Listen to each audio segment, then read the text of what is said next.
Welcome to the Interior Design Podcast. I'm Hayley Roy, a commercial interior designer with a passion for creating beautiful functional spaces. Over the years, I've worked on a variety of projects and I've accumulated a wealth of knowledge which I'm excited to share with you. I started this podcast because I believe in the power of interior design. So much of what we need to know as designers, you won't learn in a classroom.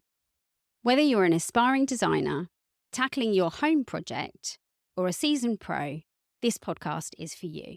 Season 2 is here, and I couldn't be more thrilled to kick things off with some fresh energy and exciting changes. This season, I'm joined by not one, but two incredible co-hosts, Hannah Denny and Scarlett Mallett.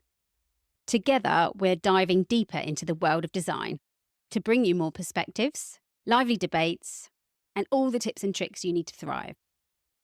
We're here to offer practical advice, discuss the latest trends, and give you unfiltered, real-world insights. Expect honest conversations, a bit of humour, and maybe even the occasional strong opinion and language. Remember, if it's not fun, we're not doing it. And if you're a sound editor looking for a fun collaboration, let us know. We'd love to have you on board. Thanks for tuning in to Season 2 of the Interior Design Podcast. Hello, and welcome to the Grieve Then Achieve and the Interior Design Podcast. We are collaborating. Oh my God, I'm so excited. This is Cat Nuds. Kate Nuds. I call you Cat. I know, it doesn't matter. Okay. It's actually Catherine, but that's far too long. Catherine. No one ever calls me that. This is Catherine. She's in trouble now. Catherine. This is Catherine. And Catherine is a grief counsellor. Or you're about to be, aren't you? You're about to graduate. Yeah, so I'm a grief coach at the moment, but soon to be a integrative counsellor, but I will be solely focusing on bereavement and loss. So Kate and I don't know what to call you now. Kat and I met at college when we were 17, 18. I think I was 17, you were 18. Yes, that's right. And we were both older, weren't we? Because I deferred a year and you deferred 2 years. Yeah. And we went and did a media studies course. We did. We were doing this. I know, right? 20 odd years ago. I know. And I think that's one of the reasons why we've both now got podcasts, because we had that experience, and now we're kind of like we're going back to that. Yeah. And I think it's so cool. I was so excited about kind of getting together with you to do it, because it's like, oh my God, I feel like we're back with a microphone in our hand. We've gone 20 years back. Hooray! We're 17 again. Yeah, I don't think I want to be 17 again. But I mean, I never did anything with the media studies, but now I feel like, it wasn't a complete waste of 2 years. So what we're going to do today is we're going to talk about grieving meets home decor interior design. I've learnt a whole load of things from Kate. Tell us how you got into being a grief coach counsellor. Yes, well, yes, I was a recruiter for many, many years, so quite a different background. But then my mum had cancer, and I watched her die, basically. And I had just the worst grief experience. It was so unexpected. I was absolutely battered by grief. It was like a tidal wave, and it changed every part of me. It changed what I wanted to do for a living. It knocked my confidence. It literally changed me. And the doctor, I went to the doctor about it because I thought there was something wrong with me, because it was sort of continuing. I thought we had her funeral, and then I just expected everything to be fine again, and I thought I'd go back to work, but that didn't happen. And so I went to the doctor, and they gave me antidepressants, and I just wish they'd said to me, Kate, you're grieving. And I'd had these antidepressants, and it wasn't what I wanted. I didn't really want to go down that route. Did you take them? No, I was going to, and then I was humming and hawing about it, and I didn't know what to do.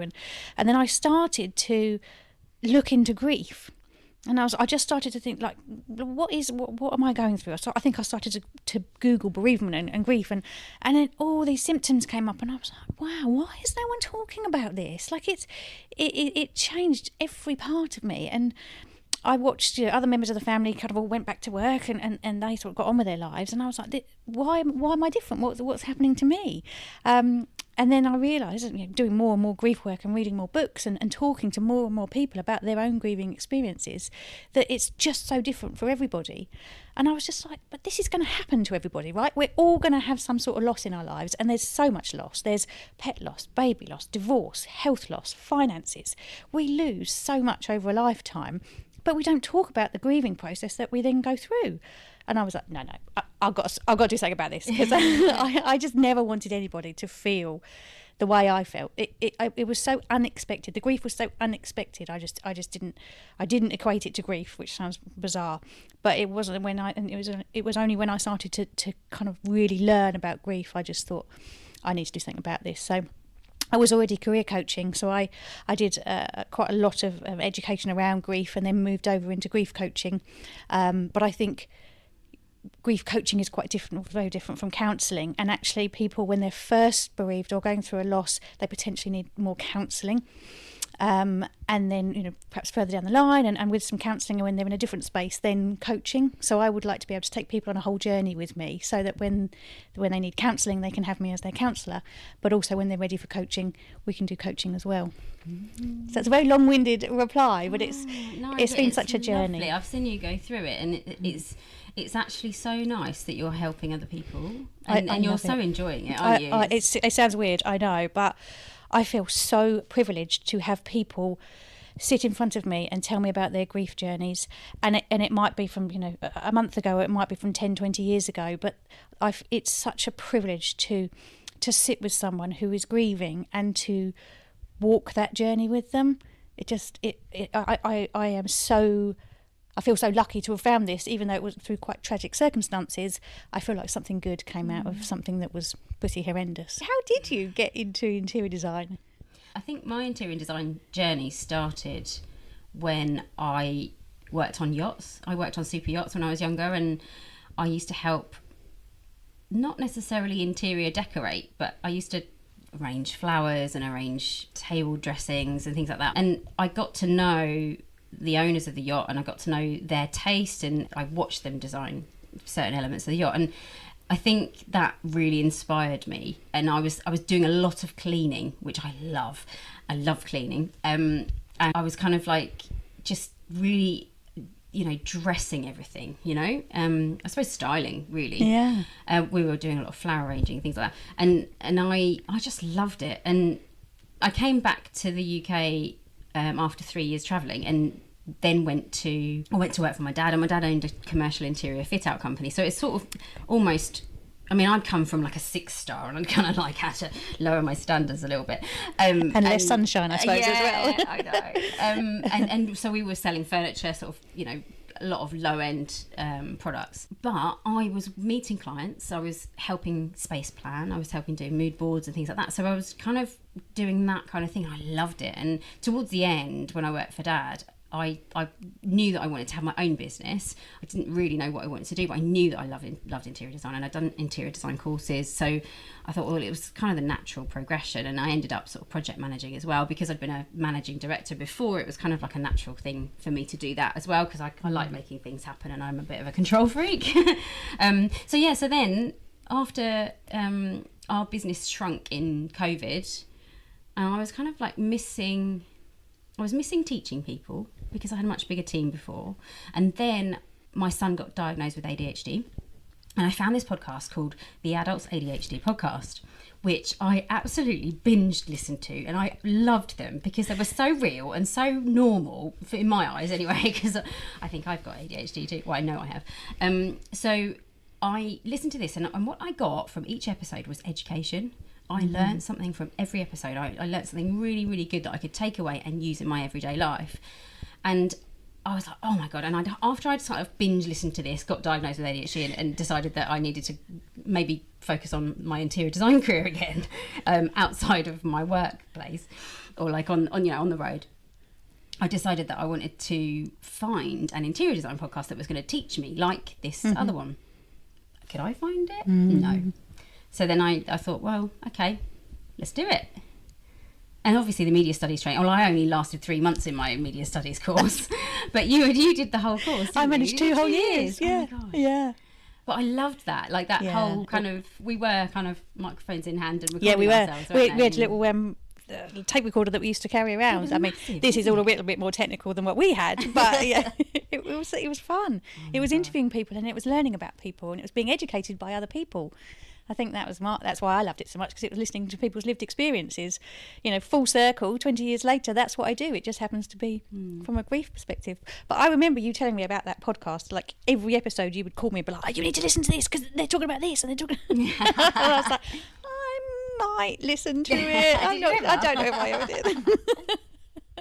But I know you loved it. You were obsessed. Yeah, I loved it, and but it was just because they were so real, and I think that was one of the things I wanted to do with the interior design podcast is not make it. A lot of the interior design podcasts that I've listened to are really good, but they tend to be very kind of interviewing or like, oh, this is a project that you've done, or like talk about someone's career, which is great, but I really wanted to teach people about interior design, so I wanted to teach people about tiles and about fabric specification and how to do this, and we've got a podcast coming up soon about CDM, which I feel really strongly about, because a lot of residential interior designers in the UK don't know that they need to follow the CDM regulations, which is construction design management. It's all very boring, geeky stuff, which interior designers don't really want to do, but it's the law. And a lot of interior designers that I've met who are in resi don't know that. And it's that kind of thing, like I've got so much in my brain that I know.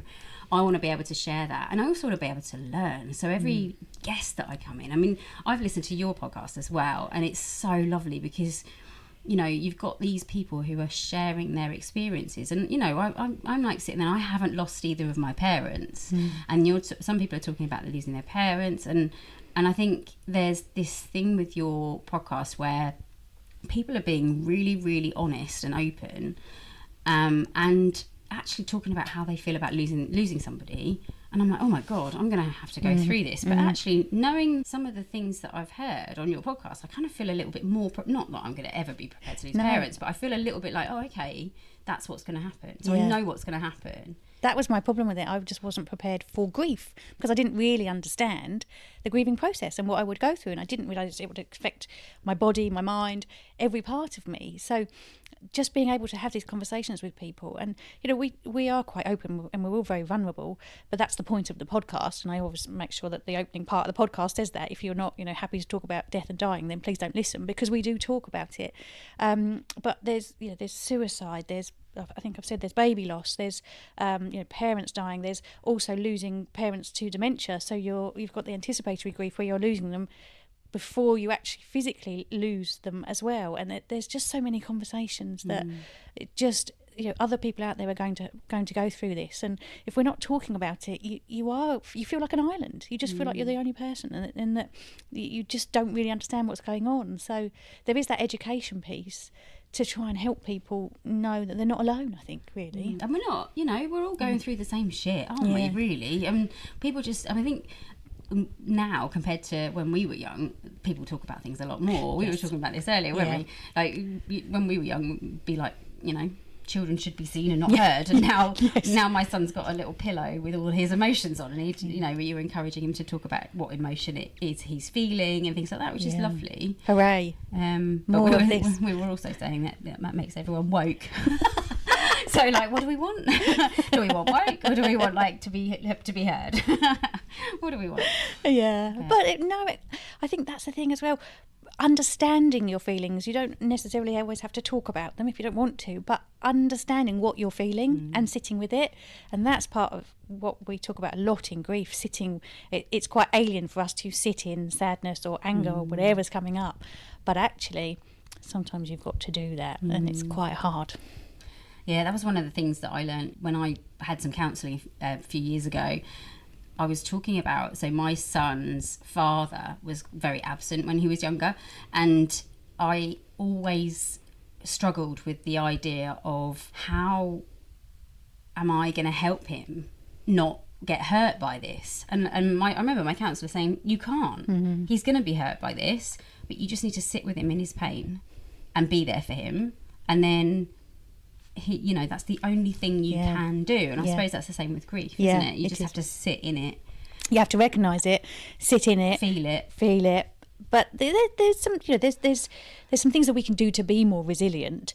But it's I ate my feelings. I didn't recognise my feelings. I didn't know what they were, didn't understand them, and I just ate and drank my way through, and that was my coping mechanism. And it didn't necessarily work, but we all have our own different coping mechanisms.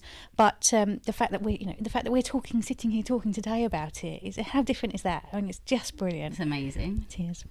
So we've got cosy blankets. Yes, we have. And we've got green.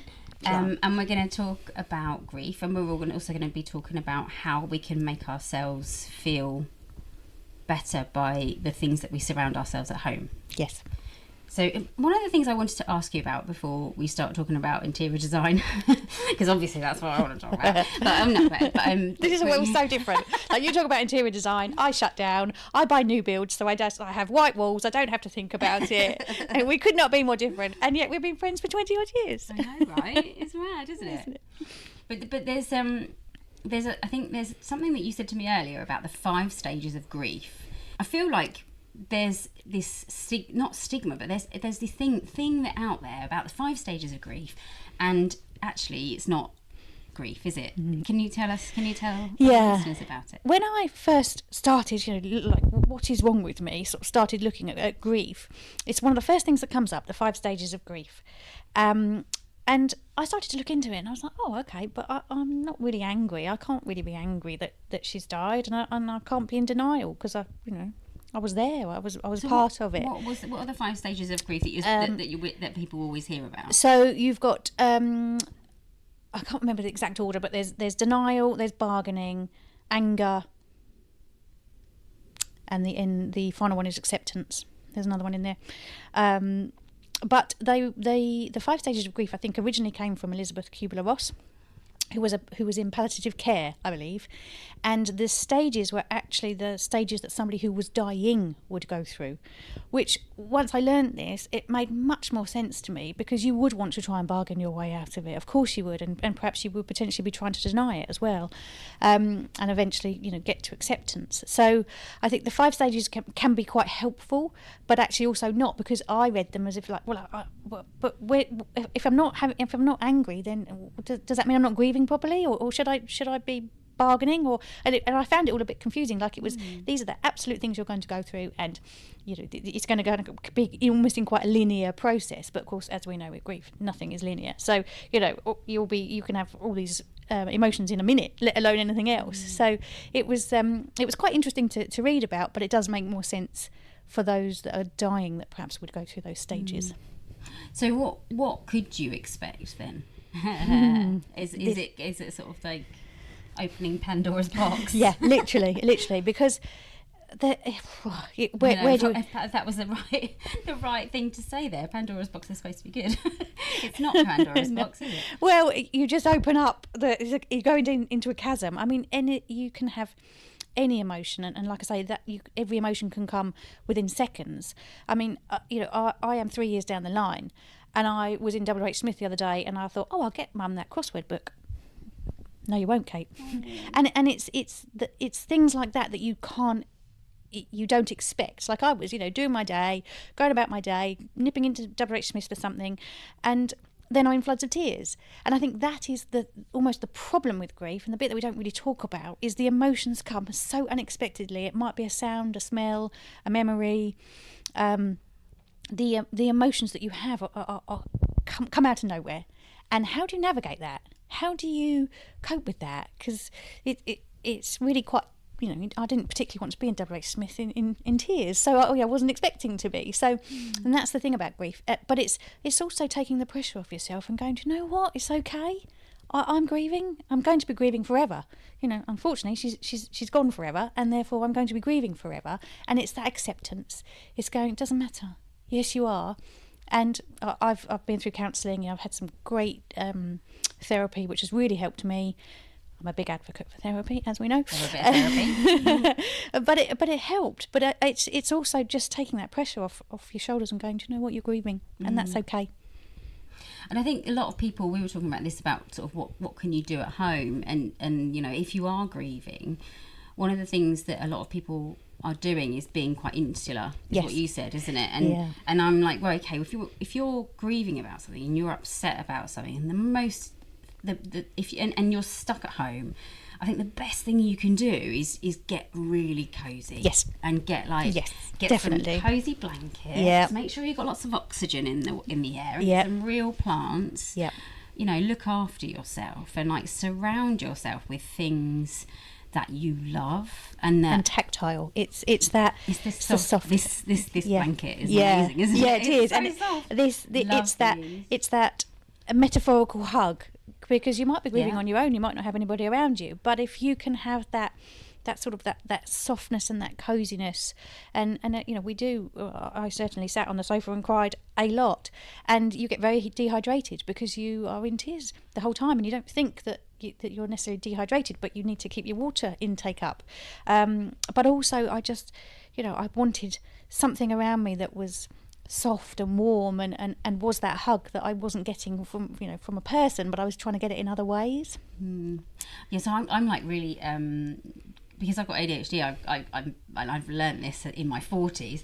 I'm quite sensitive, so I really like being comfortable. So quite often I'll get dressed about 4 times in the morning. My husband goes mad because I'm like, I'm not comfortable. I need to be comfortable. So I can imagine, like, well, I mean, I've not lost a parent, but I've grieved a relationship, and you know, there's this thing where for me, I always have like really cozy sofas. I like to have a cozy sofa with lots of cushions and lots of blankets, and like just getting under a blanket and being really warm and wearing really, really cozy clothes, and just watching your favourite movie and like just sitting or even just sitting in front of the fire, you know, just being warm and cozy. I think is really important. Yeah, it is.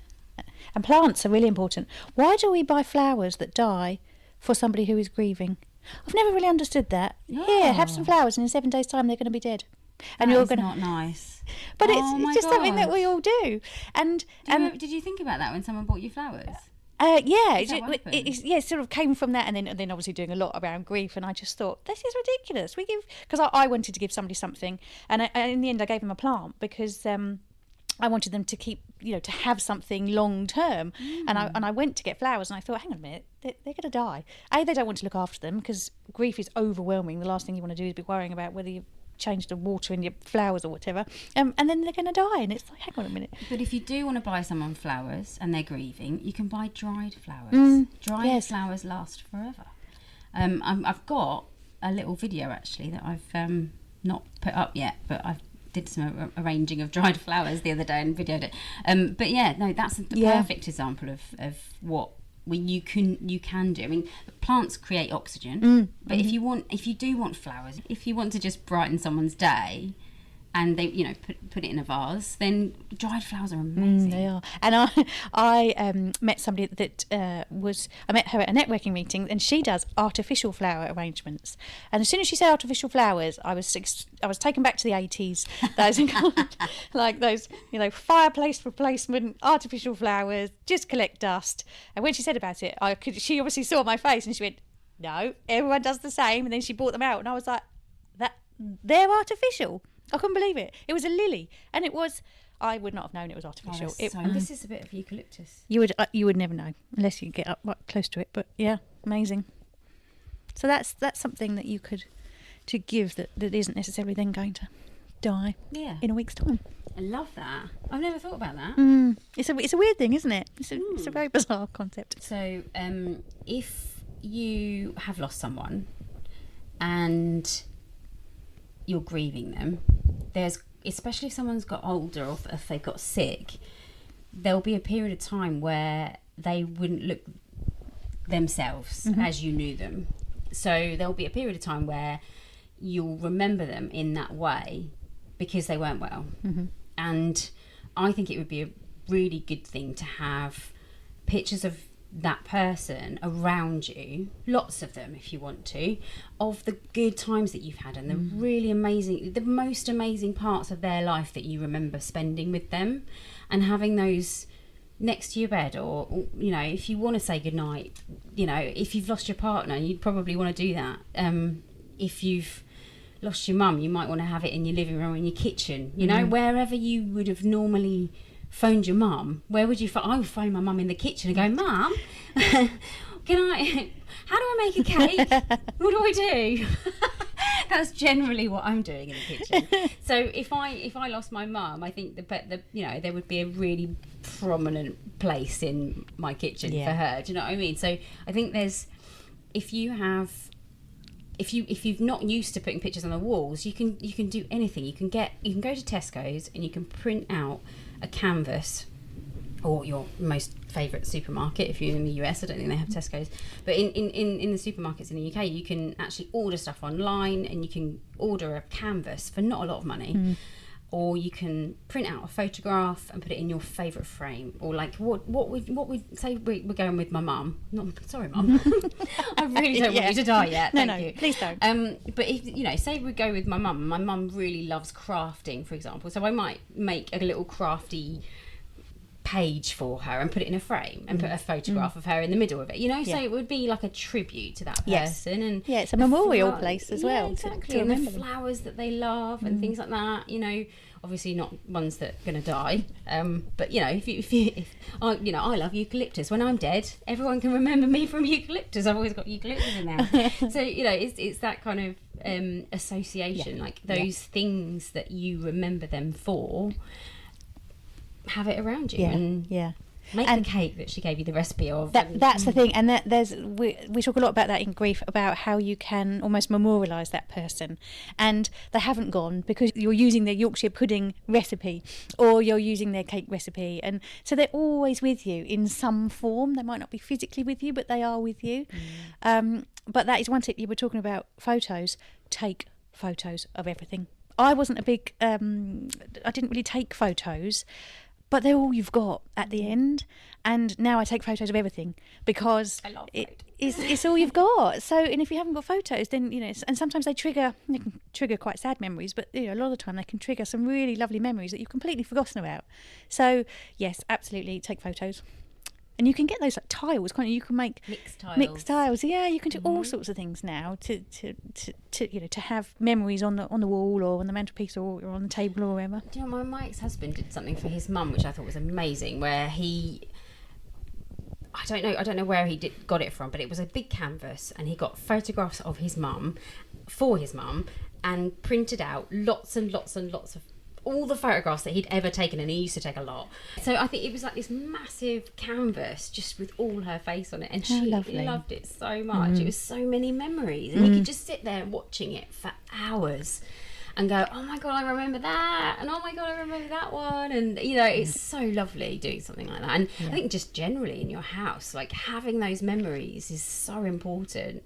I mean, I'm terrible. I've got photographs of everything. Like I take so many photographs. I grew up in a photo processing lab my parents owned when I was younger, so I used to take loads of photographs before digital photographs, and but actually print out the photographs that you got off your phone. So many people just take stuff and they put it on Facebook, they don't put it in their house. And I think when you've actually got a tangible photo in a frame, it means more than it does when it's online. Yeah, you don't look at it as much, do you? If you're, I've got goodness knows how many photos in my phone, but I don't flick back through them. But if it's printed off, you will see it, and you'll see it every day.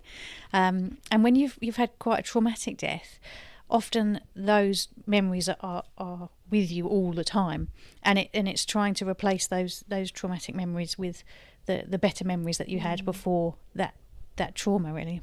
Yeah. So you were talking about something earlier that was quite important, I think, when you're grieving, is that room that reminds you of that person. Can you explain? Yeah, I was saying something that we don't really ever talk about is, especially if you've had somebody die at home, there's that room where they died. It was the last place you saw them, and it can be a really emotional room. And it's at what point do you decide to do something with that room? Do you change it? Do you keep it the same? Do you make that room completely different? Do you try and keep it similar? It's a really interesting question, and of course there's no right or wrong answer because everybody is individual and it's completely up to them. But it's something that we don't ever really talk about, this, the design, and what do you do when you've got a room that's the last place someone was in?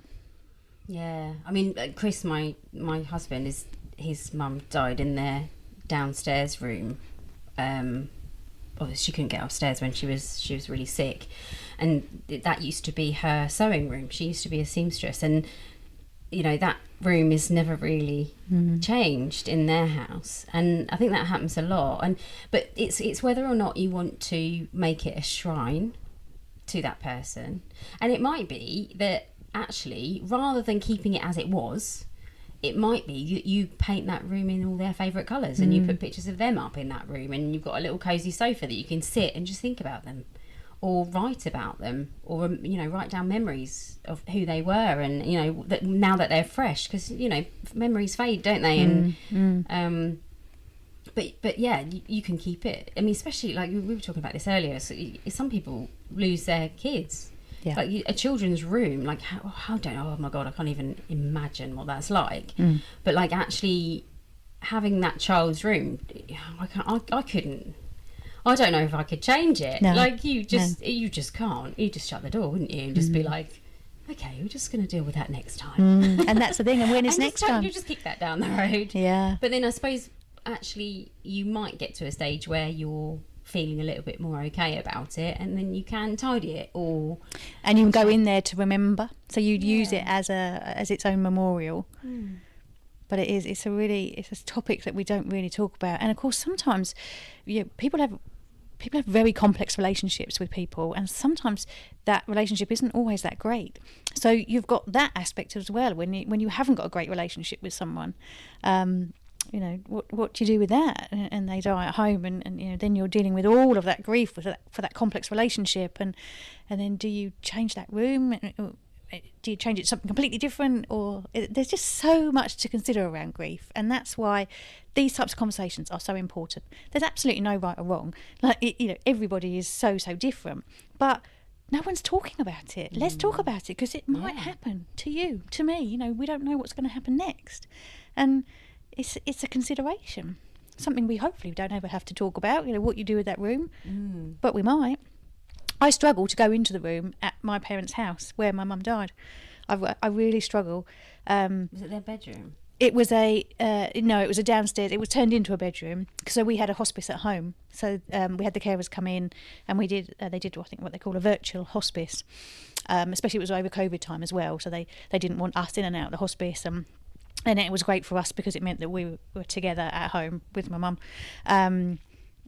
But I struggle to go in that room now, and it's not really changed. It's, you know, everything is still the same. The hairbrush is still on the side.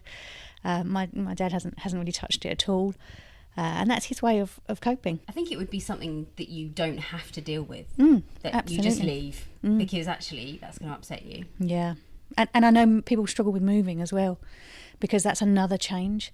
So this might be, you know, further down the line, but or some people might not even be able to afford to stay in the same house because they've lost a, you know, financial partner, and so then they have to move, and so they're leaving all those memories behind, and that's another loss. So you're grieving the loss, and then you're grieving again because you're having to move home, possibly not through choice, or maybe through choice, but you're still leaving. You feel like you're leaving the memory behind, so it's like another grieving process that you have to go through. Yeah, I mean, I'm a little bit because I've got ADHD, and I've just like totally outed myself here because I've never said this on the podcast before. I feel so privileged. I know, Thank right? you. I feel like I can talk to you. Yeah, because I think one of the things that I've got, which is really, really helpful about the way my mind works, is that I'm like out of sight, out of mind. So I think that my initial way of dealing with grief in any situation is to just move forward and leave it all behind. It's called denial. It's one of the stages. I'm in complete denial for a long time, and then it just catches me up a few years later. That's the thing with grief. You cannot outrun it. It'll come and get you at some point, and it will bite you on the backside. Yeah, I agree with that, definitely. Nice try though. Yeah, I mean, you know, but that's kind of like my instant reaction is to like, I would be like painting the walls in the room and like going, right, move on, come on, let's go, move on. But yeah, and then that would be my way of coping, and then 5 years later I'd be like, I want the room back the way it was. Yeah, and that's the thing, you've made those changes. Yes, I suppose you have to be mindful about it. So you know, if you have got a room that you're not sure about, just leave it until you are very sure. Don't make any rash decisions. Don't make any, like me, because I'm full of ADHD, so I would do that.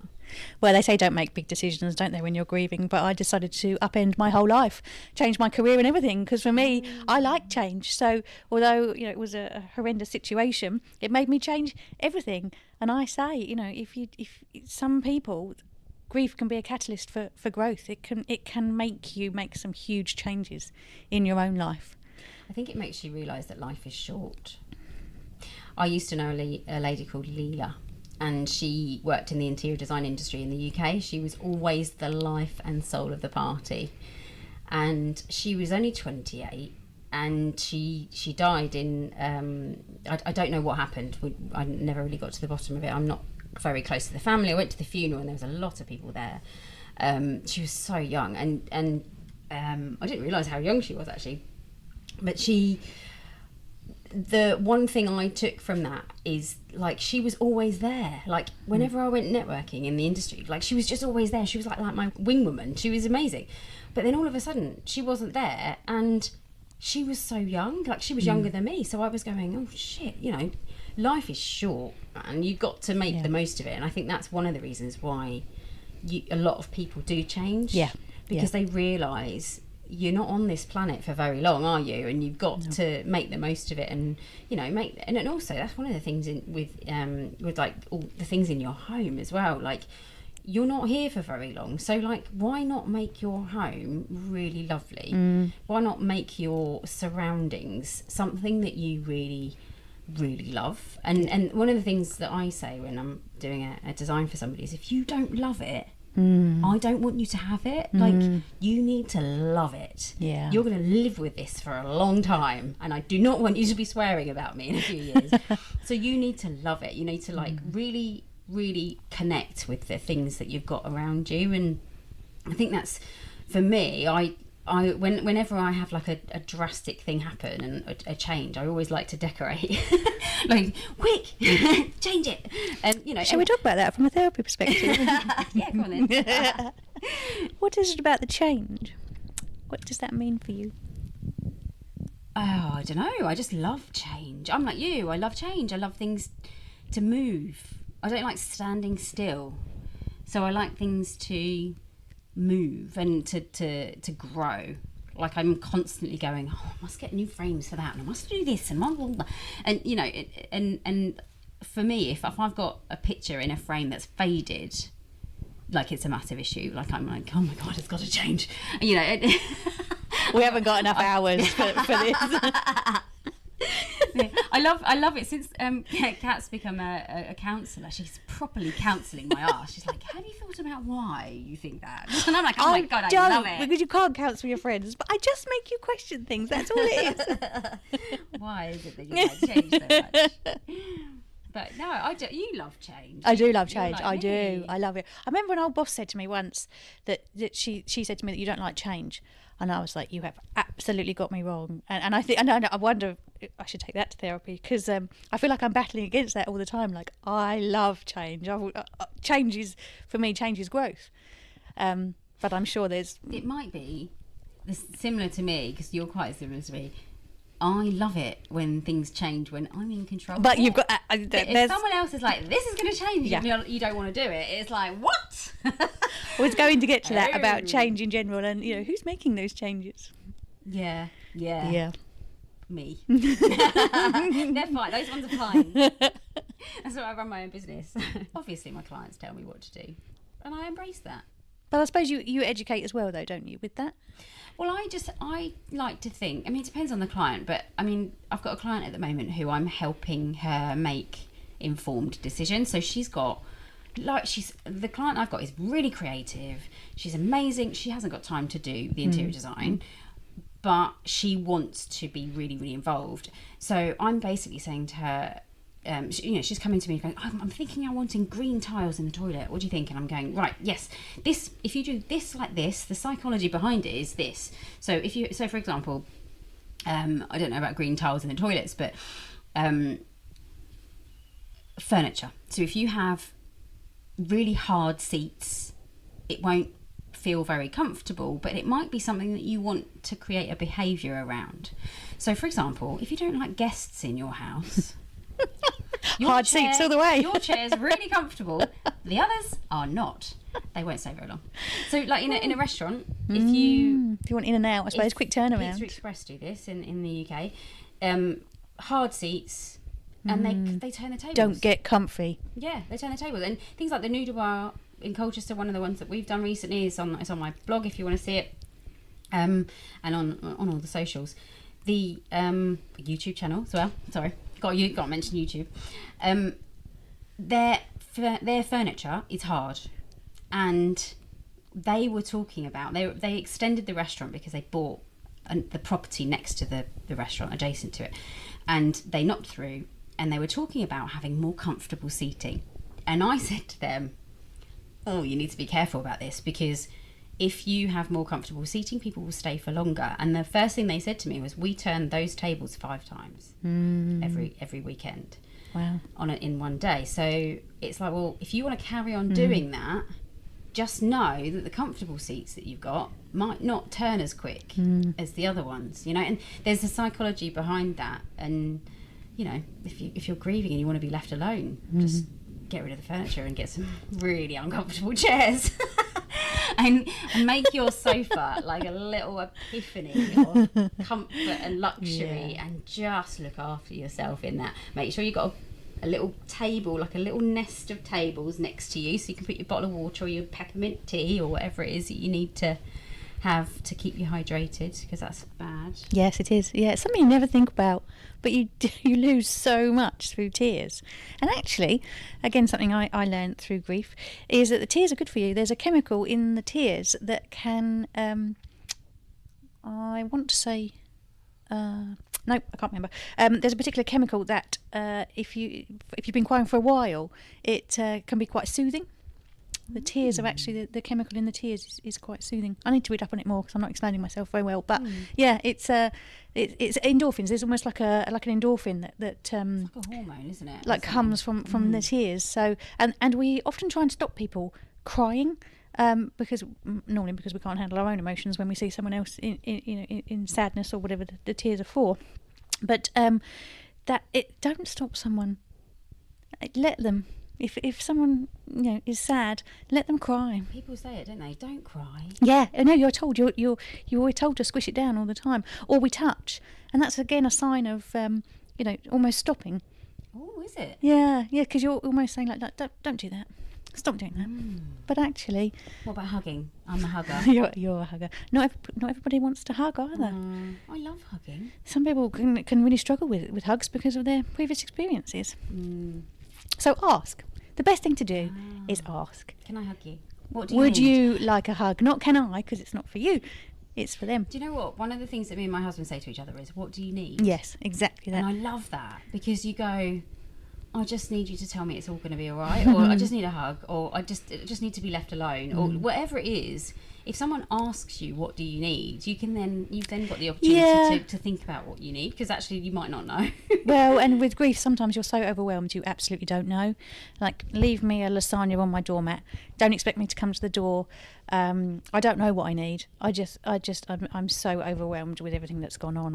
I'm processing. Like I don't have the capacity to tell you what I need because I don't know what I need, but I know I'm going to need to eat at some point. So please just leave something for me. Come round and hoover the lounge, do something practical, because I'm not necessarily going to be able to tell you what I need. I think that's the thing, isn't it? It's a functional thing. If you're grieving and you're struggling with grief, like actually being able to function is going to be a problem. So actually someone coming into your house and helping you in some way, like making you dinner or like hoovering your lounge. Yeah. That's what you can do. Yeah. And give someone a blanket, not a plant that's going to die. Exactly that. A big, squishy, warm, comfy blanket. I mean, that in itself, that sounds lovely, doesn't it? And that, not a plant, not some flowers. Something that you can wrap them in and give them a hug, even if they don't want a hug. Exactly that. Exactly. Thank you so much for coming onto the. I'm going onto the podcast, but actually it's your podcast too. It's our podcast. So thank you for listening to the Interior Design Podcast meets Grieve Then Achieve podcast, and we hope that you've got something out of this and that you've enjoyed it. and that we can help you help others, or help you help yourself. Look at this beautiful studio. How exciting is this? Thanks for having me. Thanks for having me. Take care, everyone. Bye-bye. Like and subscribe.